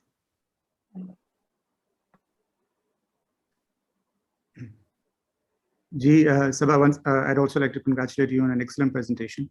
And it's a very interesting idea. I would urge you to think a little bit about, and maybe in the form of a question, what your target market is. Because if you look at treating people with Hep C, you're talking about a solution that is sterile, injectable, which means it's going to be costly to manufacture.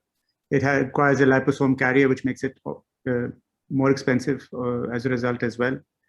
And you're positioning it against competitors. You mentioned Sovaldi and Ribavirin, but actually oral therapies have gone beyond now. So you have combination pills that in most cases don't require Ribavirin addition and have cure rates of up to 98%. So that's a very high bar that you would be competing against, and also low cost, because a 3-month course with an oral DAA regimen is, as you saw in the last presentation, it's less than 10,000 rupees.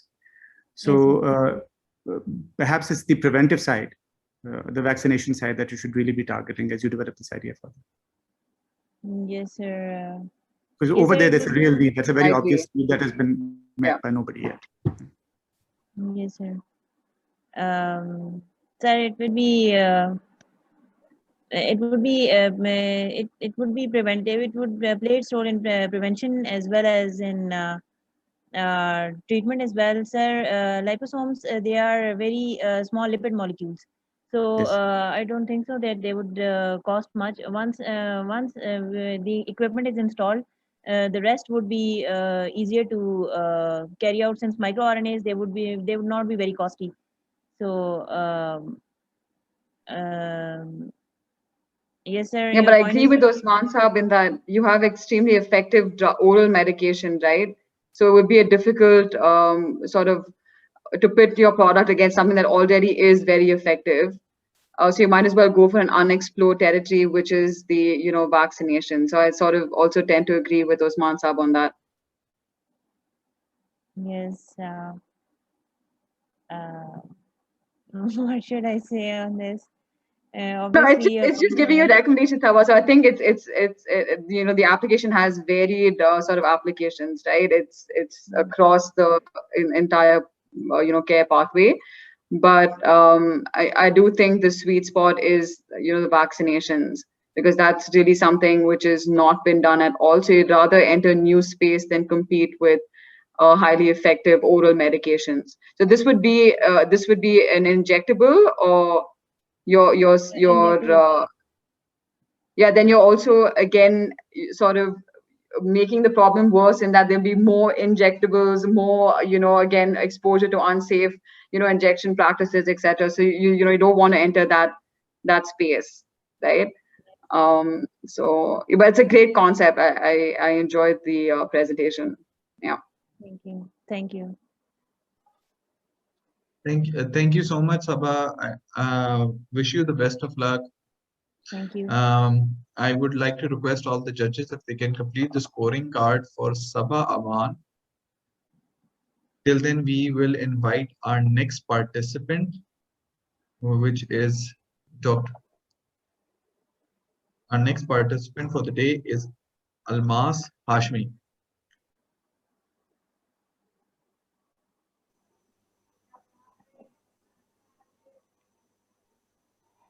Assalamu alaikum, Almas. How are you? Walaikum, I'm fine. Thank you. Thank you. Almas, I would like to request if you can, yes, share your screen. Before we begin, I will brief you the house rules for the day, which are that you will get 5 minutes to pitch. After 5 minutes, we will have 15 minutes Q&A session. Part of the judging panel today, we are joined by part of the judging panel today, we are joined by Dr. Ananya Shetty, who is Regional Manager, Digital Solutions and Connectivity at Abbott. We are also joined by Usman Khalid, who is CEO of Feroz Sons Laboratories. And we are joined by Zohair Khalik, who is a partner at TeamUp.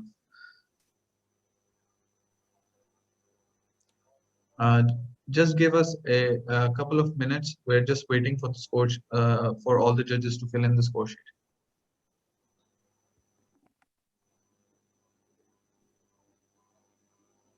Oh, and I think we're done. All the very best, Almas. You have 5 minutes and your time starts now.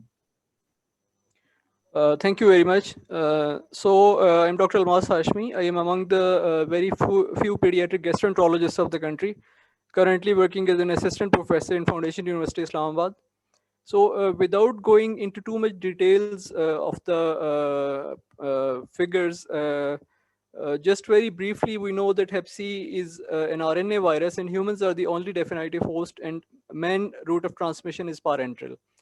The important thing is that the time lapse between infection to the development of overt liver disease and cirrhosis, it exceeds 2 decades. And it accounts for 55% of liver transplantations in Pakistan. This is the data from SIUT. What this means is if a person undergoes liver transplant at say 50 years of age, he actually acquired the infection maybe in the adolescence or childhood. So that's why we believe that early diagnosis and prompt treatment is the solution. And it's actually the endpoint of all the screening activities that we are discussing. And in the pediatric population, just 5 years ago, this was the treatment available, the recommended treatment. It was the interferon-based regimens, which had a very poor overall efficacy and a rather undesirable safety profile, and especially ineffective against the genotypes 1 and 4. So this was the time around 2016 when we took up this project and we determined the efficacy of sofosbuvir and ribavirin combination in pediatric population. At that time, there was absolutely scarce safety data available in children. And we had absolutely delightful results with a 97% virological response that we achieved with negligible and self-limiting side effects. So this study, actually, we received well-deserved appreciation from different international and national forums. And it actually served as a benchmark toward the safety study in the pediatric population of different directly acting antivirals. This snap I took at the Asian Pan Pacific Pediatric Gastroenterology Society annual meeting in 2017, and number 4 on the list, that's us.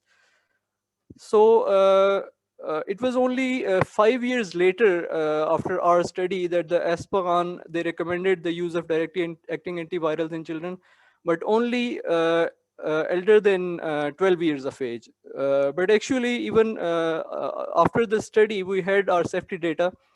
And maybe 4 years before this recommendation, we were routinely using sofosbuvir and ribavirin in our patients with Hep C. So maybe one of the few occasions when we actually were ahead of rest of the world.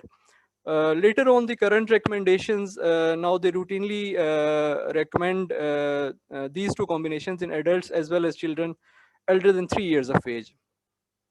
So our current project is to determine the efficacy and safety of the sofosbuvir and valpapatasvir combination in hepatitis C infection in children. The advantages of this particular combination is that it does not have the undesirable side effects of the ribavirin-based regimens. Secondly, it is a pan-genotypic cover, shorter duration of only 12 weeks. It's a cost-effective and offers a better compliance. We achieved almost 500,000 research grant from the Foundation University. We have enrolled 9 patients so far, and all have achieved virological clearance already. So we believe that once we complete our project, we aim to enroll 35 to 40 patients. Obviously these patients, they will receive free of cost treatment, which will be enrolled in the study. Plus, we will be able to provide a much needed first-hand safety data in the pediatric population of our own country. And it will help in removing the barrier to early treatment of the hepatitis C. This is our team. The man in the center is actually the heart and soul of the team. Is it me or is Almas losing? Sorry? A bit stuttering at the moment. No, we could hear him clearly. Okay, thank you. Professor Monique Malodi is the HOD, and he has extensive experience in pediatric gastroenterology, hepatology, and liver transplant. And I am also an assistant professor. We both are actually looking after the pediatric gastroenterology and hepatology cases, but we have obviously an extensive team. We've also done other projects on Hep B and C. This was where we were able to determine some of the risk factors for Hep B C infection. And we have another ongoing project where we are trying to determine the effectiveness of Hep B vaccination, which we are routinely administering according to EPI, in inducing a protective immunity in children. And we have also grabbed some research grant for this project as well. So that's all from my side. If there are any questions, you're more than welcome to ask. Thank you very much. Thank you so much, Almas. Apologies for interrupting in between. I was facing a bit of technical issues. It happens all the time. I would like to request the judges if they have any questions for Almas. Can we start with Zoe Saab? Dr. Almas, thank you for your presentation. How have you given it thought on how you would put this into the marketplace, and how you distribute this sort of solution? Sir, it's actually not a business project. We basically, what we want to do is we want to provide a safety data for the pediatric population. Because a lot of the times, number one, pediatric gastroenterologist, we are only 13 or 14 people countrywide. And the general pediatrician, they are at times, or most of the times, they are not very well versed with the hepatitis C treatment in children. So a lot of times, the children with Hep C, they are referred to the adult gastroenterologists, who are also not very well versed with the subject. So basically, once we have this efficacy and safety data available with us, we basically can help a lot in treatment of starting the treatment at an appropriate time. Because yes, but I guess my question, Dr. Saab, is how will you get more and more people aware of what you're trying to do and get the data out there? So basically, we are going to, we have different routinely meetings of the, on different forums such as Pakistan Pediatric Association and other associations, different conferences, most of them, we are, being online now. So basically, that's how we're going to disseminate the data. We're obviously going to publish it as well.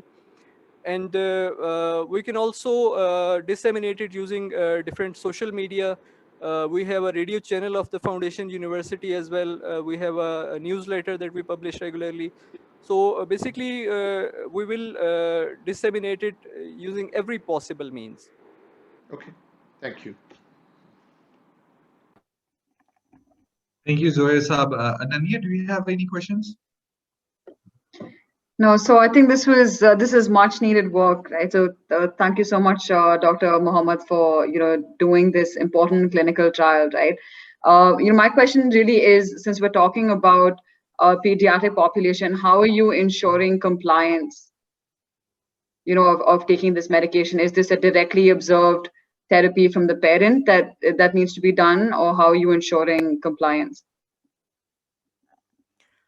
Basically, it's we fully counsel the patient that if the child is unable to take, or if he vomits within a certain duration of time, the dose has to be repeated, and any missed doses that are wasted, so they can visit us 1 or 2 days earlier, and they can get extra doses for that.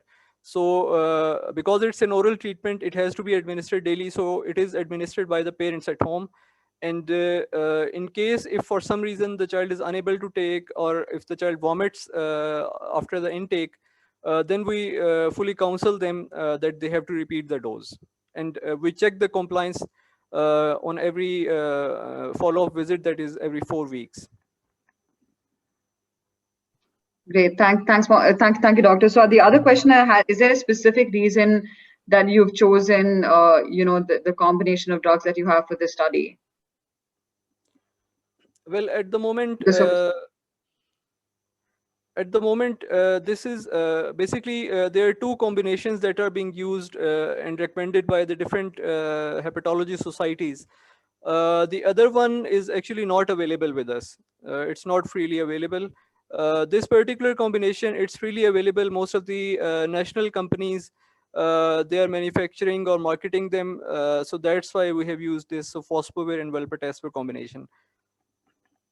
Okay, because I'm just wondering, we also have the daclatasvir, right, which could be, is there a reason why that can't be used? Because that's also pan-genotypic, right, and could be used. So I'm I mean, it's just based on, so what you're saying is availability of the medication, yes, right? Yes, exactly. The other combination, the glecaprevil pibrentasvir combination, it's actually not available. It is an 8 weeks regimen, but it's at the moment not available with us. Thanks, doctor. Thank you, Ananya. Usman Saab, do you have any questions?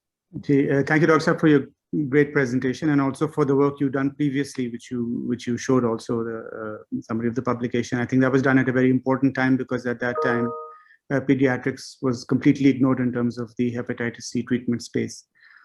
When you come to this combination, SOF-VEL, this has now received FDA approval for children as young as 3 years old. So it's, in a sense, now already internationally approved. So given the fact that it's now approved, is the purpose of your study with the same combination to demonstrate its safety and efficacy in the local population versus the international trial that was the basis of the approval? Or are you using a different dosage combination compared to the FDA approved one? Sir, actually, it's you're very right that now it's FDA approved for pediatric population 3 years and older, but we do not have a moderate scale or a large scale data from our own population available.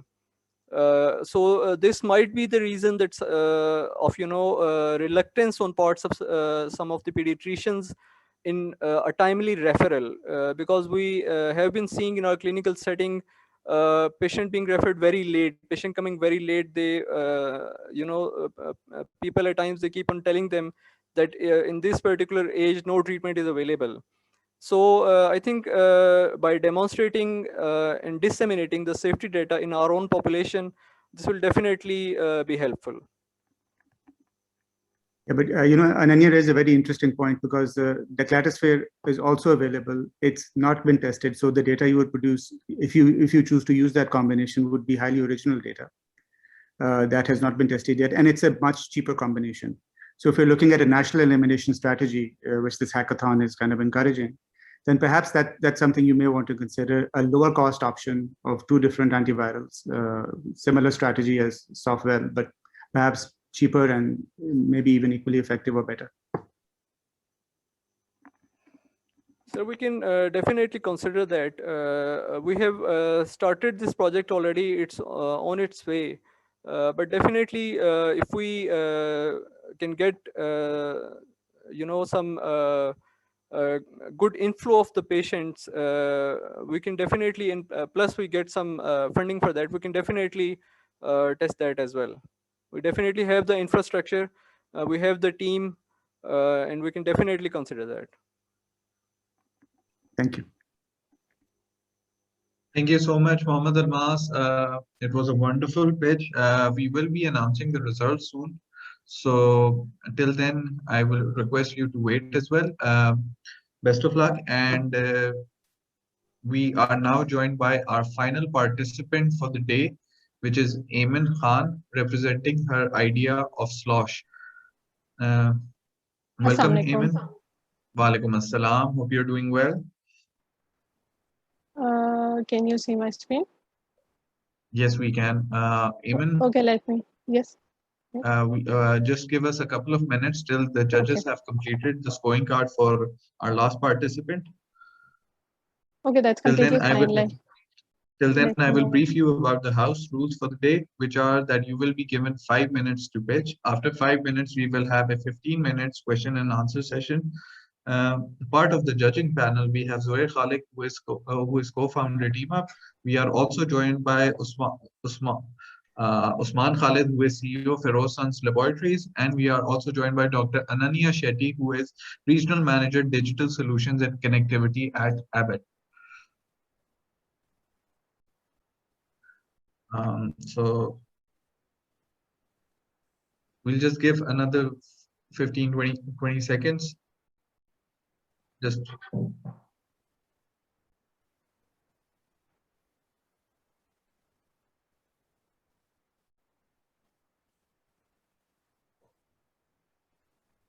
okay, done. We have all this. All the judges have filled the scoring sheet. Best of luck, Ayman. Your time starts now. Thank you. आज हम hepatitis C hackathon मना रहे हैं, तो मैं आपको पाकिस्तान के overall health care system की एक पिक्चर दिखाना चाहूँगी। हम उन 3 बदकिस्मत ममालिक में शामिल हैं जो अब तक पोलियो को इरेडिकेट नहीं कर सके, जिसको सारी दुनिया ने ख़त्म कर दिया है। हेपेटाइटिस सी में तो वैसे ही हमारा दूसरा नंबर है। हमारी कौम का सबसे बड़ा मसला क्या है कि हम लोग फॉलो अप्स नहीं करते। पेशेंट को पता है कि उसके साथ मसला है, पेशेंट्स की रिपोर्ट ख़राब है, लेकिन वो डॉक्टर के पास नहीं जाते।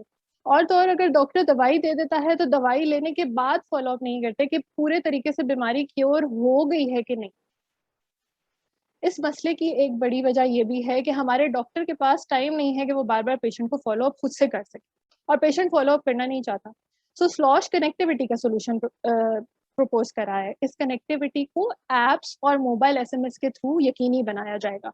ये यकीनी बनाया जाएगा कि अगर एक पेशेंट को हेपेटाइटिस सी की दवाइयां दी गई हैं तो उसने पूरा ट्रीटमेंट लिया कि नहीं, उसके पास दवाई की फराहमी को यकीनी बनाया जाएगा।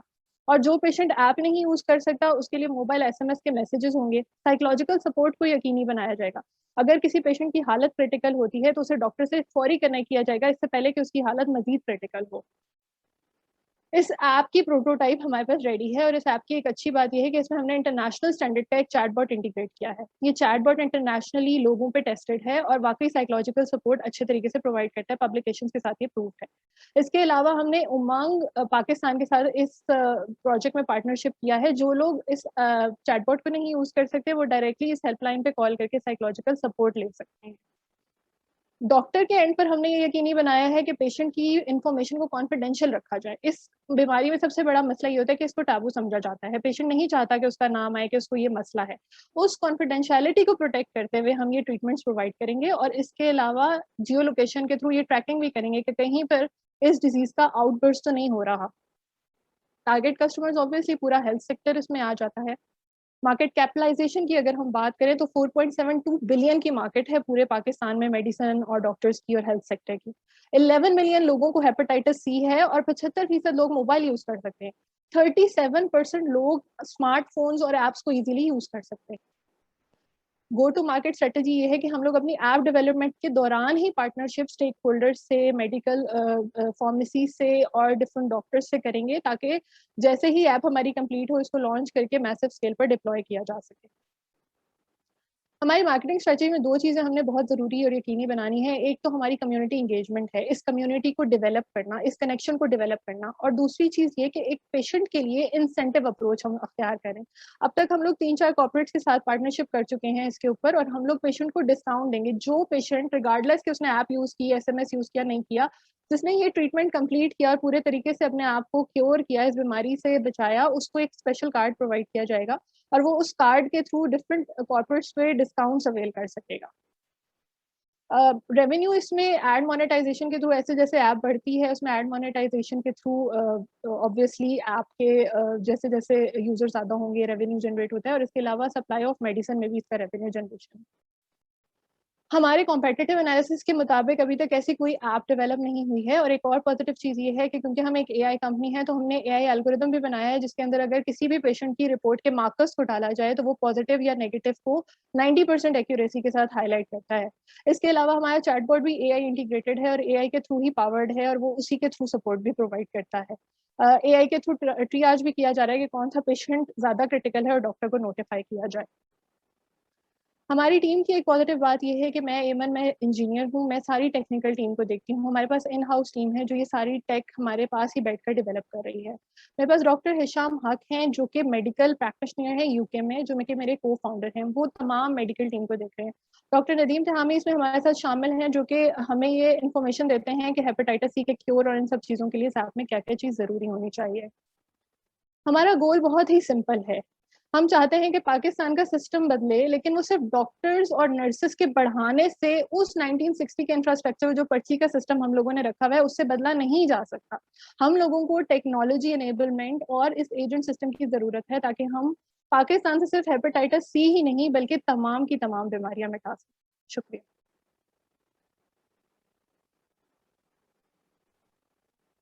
Thank you so much, Eamon. Right on cue. I would like to request the judges if they have any questions. We will start off with Usman Saab. So Eamon, is this an idea for an app, or have you actually developed the app? At which stage is the app? The app is basically prototype ready and it's in the testing phase, that we are like testing it in our with our doctors of Apna and Apni, in our internal trials हो रहे हैं इसके। जब ये mature enough हो जाएगी तो इसको launch कर देंगे, hopefully 1 and 2 months में। तो अभी डेटा कितना जनरेट किया आपने उसके लिए, उसकी डेटा जनरेशन ऑब्वियसली जब हम इसको डिप्लॉय करेंगे तो उसके बाद ही करेंगे। अभी तो डिप्लॉय नहीं हुई है, तो हमारे अभी तक मतलब यूजर्स नहीं है इसके ऊपर। जी जी, इंटरनल टेस्टिंग वगैरह हो रही है। So it's in the design phase. Yes, it's in the design phase of MVP, moving it towards MVP. Prototype ready, but moving it towards MVP, minimum viable product.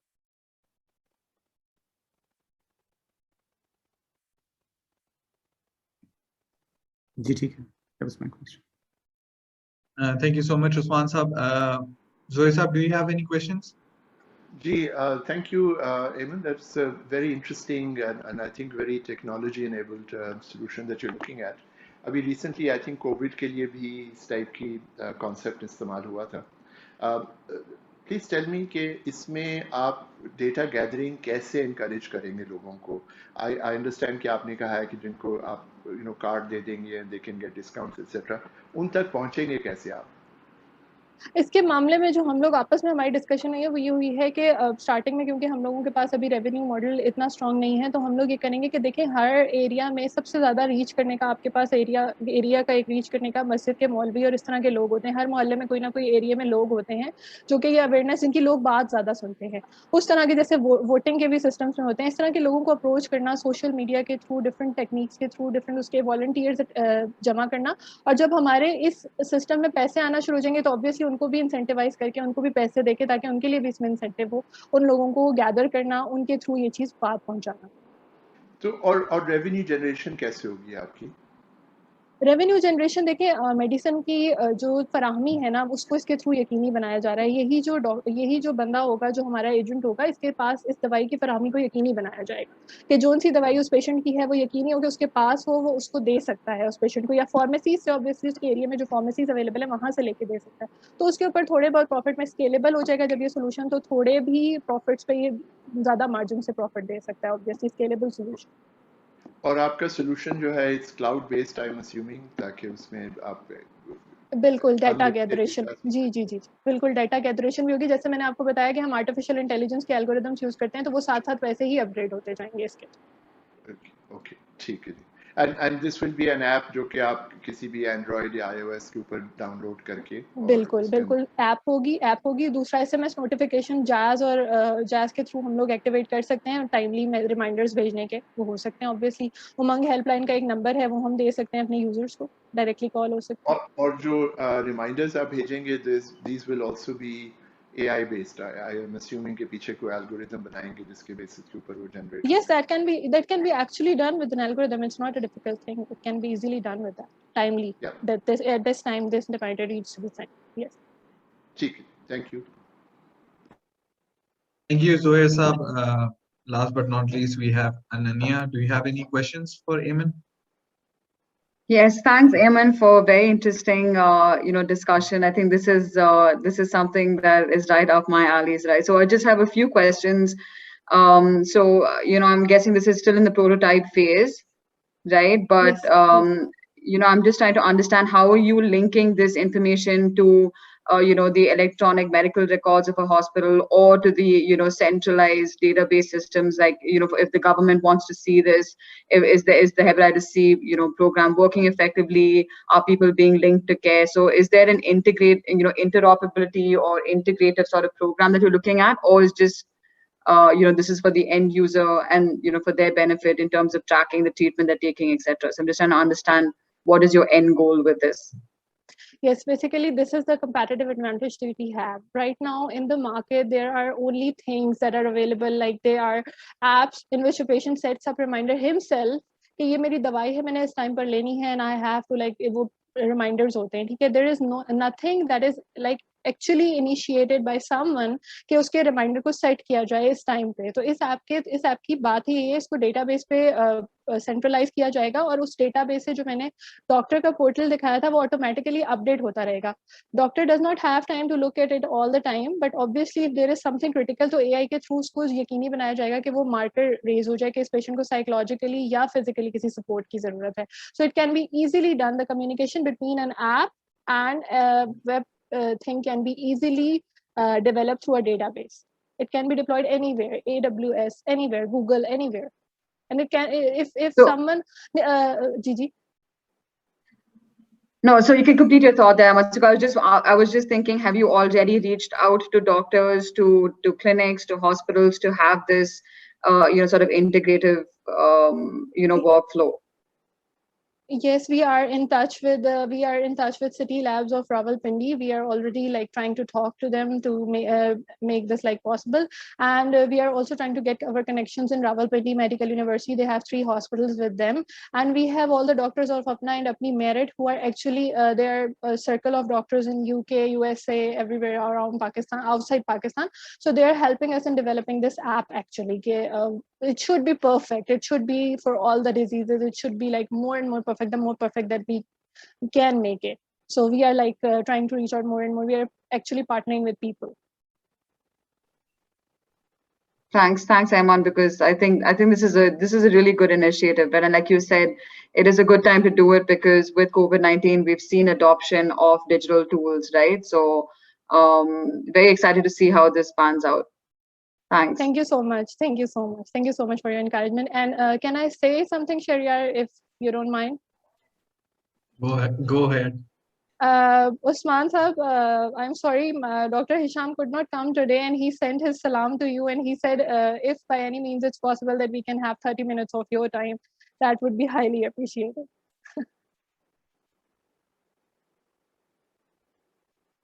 Usman Sahab, you're on mute. What's up? You're on mute. Yeah, you're always welcome. Thank you. And I'd just like to echo also, Eamon, what Ananya just said. It looks like a very exciting, comprehensive solution to a large-scale problem, which it seems to be adaptable also. And I'd especially like to appreciate कि आपने इसमें psychological support and counseling का component भी रखा है, because in so many cases you see people dropping off treatment, not getting on treatment because there's not that counseling element there. So I just wanted to appreciate that specific area that Thank you so much. Thank you so much. Thank you, Usman Sahab. Thank you to all the judges as well. Thank you, Eamon, for a wonderful pitch. We will be announcing the results shortly as our team is compiling the results. Till then, we are done with the top 6 pitches for now. Next up, we will have a closing note by our chief guest. He has shared a few remarks, which I'll be playing soon. It's by Dr. Faisal Sultan, who is SAPM for Ministry of Health. Let me share his video with everyone.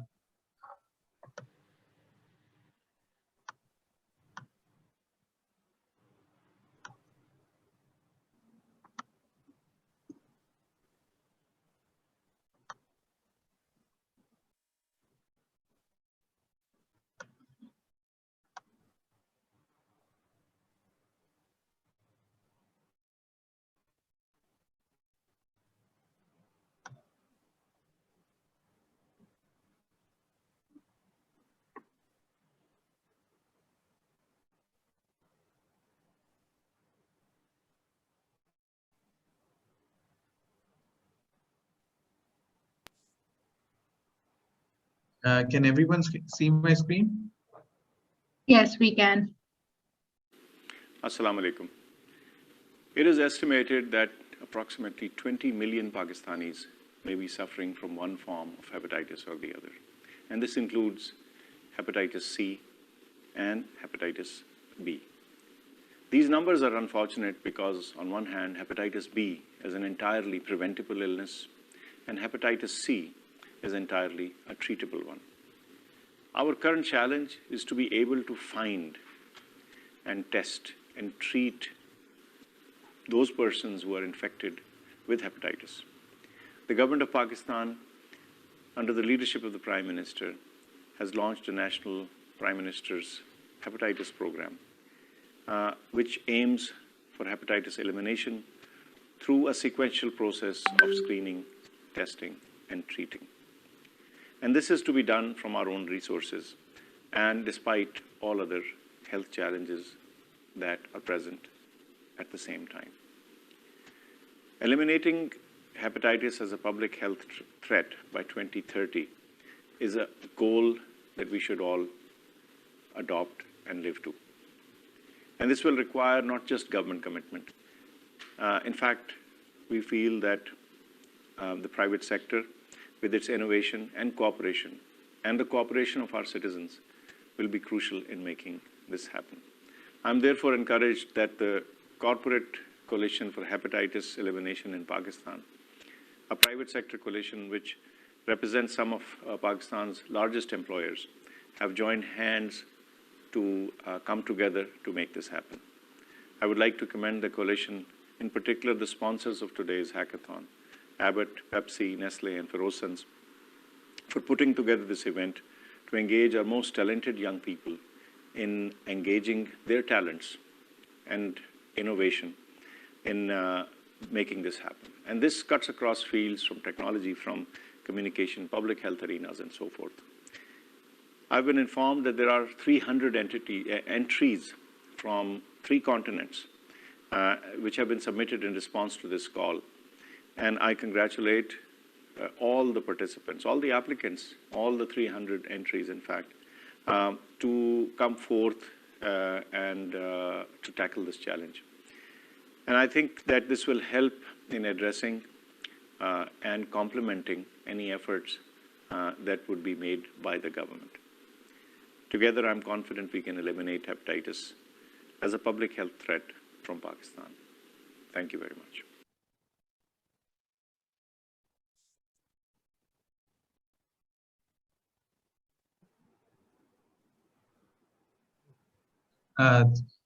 Such a wonderful message by our chief guest. Now I will call upon my colleague Zain Khalilbak, who will take over the moderation for today. Thanks, Shayad. What a wonderful competition. We heard from some great startups. Judges, once again, thank you so much for your time. We are ready to make the winner's announcement. So Usman Saab, I would like to start with you. And just to remind everyone what's at stake, we have a first prize of 500,000 rupees, a second prize of 400,000 rupees, and a third prize of 300,000 rupees. Other than that, we have a prize for the most innovative startup for 100,000 rupees as well. So I'd like to first hand over to Usman Saab. Usman Saab, you have the most innovative prize name with you. So if you could do the honors. So I think in my view, the most innovative solution was the one that we just saw, the last one. So okay, fantastic. So Slosh.ai, fantastic. So congratulations, Eamon. You just won the most innovative prize. So I'd like to now request Zuhair Saab. Zuhair Saab, you have the name of the third prize for today. So if you'd like to announce. Before I do that, I just wanted to thank all of the participants for fantastic ideas, fantastic presentations. And this is exactly what we need moving forward. And I love these hackathons because every time I sit through them, my heart warms to the future of Pakistan, because there's so many talented people who are throwing so much knowledge and experience at some of the very critical problems that we have. So kudos to all of you. Thank you so much. The third prize is Screen Pakistan and Aftab Ahmed. So congratulations and very well done. We'll see what the second and the first ones are, but thank you, Aftab, for your efforts. Thanks, Zuhair. And having seen the scores, it was an incredibly close competition.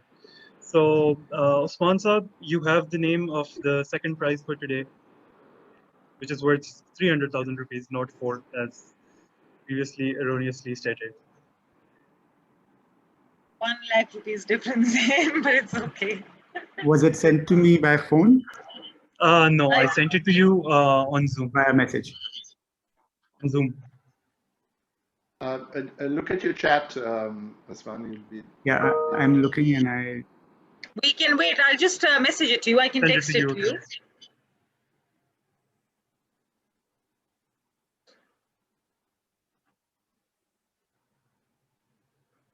Nanodetectors. Fantastic. Dr. Anna Manover, well done.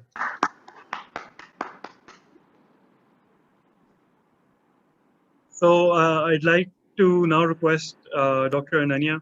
Dr. Ananya, you have the name in the chat, so go for it. Yes, I do. So I think, Eamon, it's a good day for you, right? So you've got the innovative as well as the first prize. And I'm very, very happy to announce this because I think we all see the value of having connectivity, right? So a huge congratulations.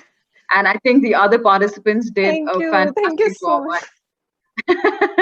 Yeah, I think I just want to say that other participants did well. I know that you. This was huge. This was huge. Thank you so much. And Usman Saab, you remember your promise. Please remember your promise. And Ananya, I would like to connect with you too. Thank you so much. I really want to make it possible. Absolutely. Thank you so much, all of you. Fantastic. Thank you. Thank you. What a great competition. Congratulations to all the winners. I'd like to now invite Zishan Shahid, who is the program manager for the NIC, to say a few words. Zishan, over to you. Thank you, Zain. Thank you very much. What an amazing last 2 days. So thank you everyone for joining. Those who've joined us on Zoom, on Facebook yesterday and today. As always, I want to begin with, wishing my personal best to everyone, for you and for your families, health and safety during these difficult times. Apparently, there's a fourth wave, going on. So stay safe, everyone. Innovation and disruption is at the heart of what we do at NIC and Team Up. Over the years, we've contributed towards innovation landscape of Pakistan by helping and promoting startup based on innovative technologies and solutions. Hackathon or hackathons is part of a larger philosophy of fostering innovation. This is our way of crowdsourcing innovative tech-based solutions for industry and community problems. And I'm glad that we've been able to put together another amazing hackathon. Previously, we've successfully conducted hackathons on education, health, agriculture, nutrition, fintech, and this time we joined hands with Abbott, Ferozans Private Limited, PepsiCo, Nestle, and more valuable partners to bring to you a first of its kind national hackathon, which was aimed at contributing towards the eradication of hepatitis C. Would like to congratulate all the winners and also everyone who participated in this. To the people who do not make it to the podium, I would like to mention here that for us, everyone who participated is a winner. In the end, it's a competition where a winner gets selected on most competitive basis. Making it to the final in first place means you have a viable solution, and we thoroughly enjoyed hearing from you about it. We are happy to provide any support possible after the event as well. Over the last 2 days, as I earlier mentioned, we've heard some amazing pitches. I believe we've been able to find some amazing solutions for eradication. We've funded some as well. There's this prize money. So we've been able to find some amazing solutions for eradication of this disease. And now next phase is to help these solutions scale up. In the end, I would like to thank all our partners, Ignite, Ministry of IT and Telecom, Jazz and Team Up for supporting us as always. Abbott, Ferozans, Usman Saab especially, PepsiCo, Nestle, all the partners. And thank you, Dr. Nosheen, for joining. And also all the innovators and finalists who've shown great interest in this. In fact, all the 340 applicants, who've shown interest in this. Special mention to our judges for their valuable time. And last but not the least, our team who made this event possible with their wonderful effort. Special mention for one person, our colleague from Ferozans, Ali Hamza, who was great support and put in a great effort to make this hackathon possible. Thank you all for attending. Stay safe and have a great day. Thank you very much, Zishan. Thank you, guys.